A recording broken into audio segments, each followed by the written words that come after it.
สวัสดีทักทายจ้ายายลี่จ้ะอากาศดียายลี่จะมา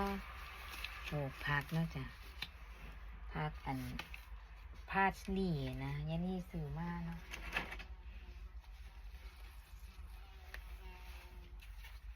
ในกระถางนี่จะมีประมาณ9 ต้นเนาะยายลี่สิใส่กระถางละต้นเนาะเอาคือแห้งแต่บ่ได้หดน้ำเนาะจะแห้งจะดังปวบที่กิ่งมันต้องแช่น้ำแล้วโขลกนะจ๊ะนี่แช่น้ำจะบึดกันเด้อแช่น้ำไว้ก่อนยังเห็นนะก็จะมันแห้งฝนนะอันนี้น้ำฝนนะจ๊ะ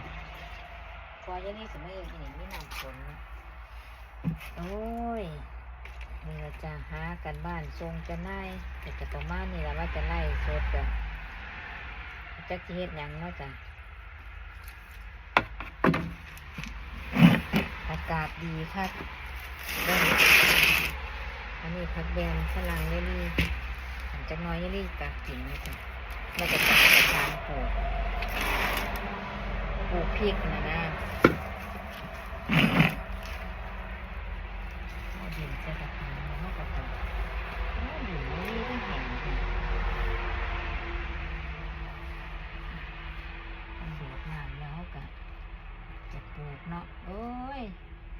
อากาศดีคักจ้ะดีคักเมื่อนี่เดี๋ยวเรื่องมันติดกันมันเริ่มไงหรอจ้ะมันนี่อยากพันกันแน่เนาะปลูกจะเป็นจังไหนเนาะนี่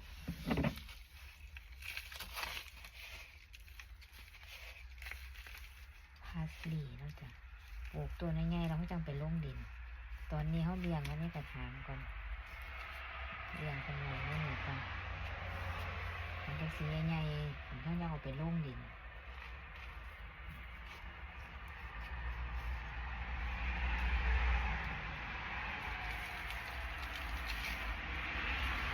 มันอยู่นี่เหลืองามแบบนี้จ้ะ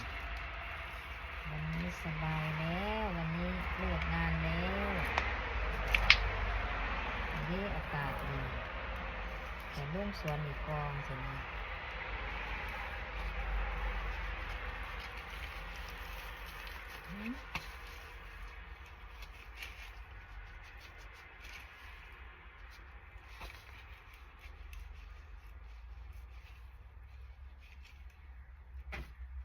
เด้อมาปลูกผักซอยกัน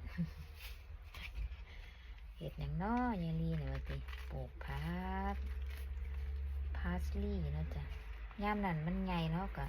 ตัดใส่ส่งฟิตได้นะแล้วถึงไม่เห็ดกับเขาเลยนะเป็นฮอร์โมนทั้งนี้จ้ะปลูกง่ายอันนี้นี่ปลูก2 ปีที่แล้วเขายังอยู่นะเขายังขึ้นมาอยู่เนาะจ้ะก็จะอยู่ประมาณปี2 ปีปีที่3มันก็ต้องปลูกใหม่4 5 6 7 8 9นี่ก็ปลูกตัวนะดินนาบ้านเลยจ้ะไม่ได้ผสมมันเลยปลูกอะไรยังไม่ถึงไว้แน่บ้านผักคือเก่าขอบคุณที่เขามาติดตามด้วยจ้ะเด้อสวัสดีจ้า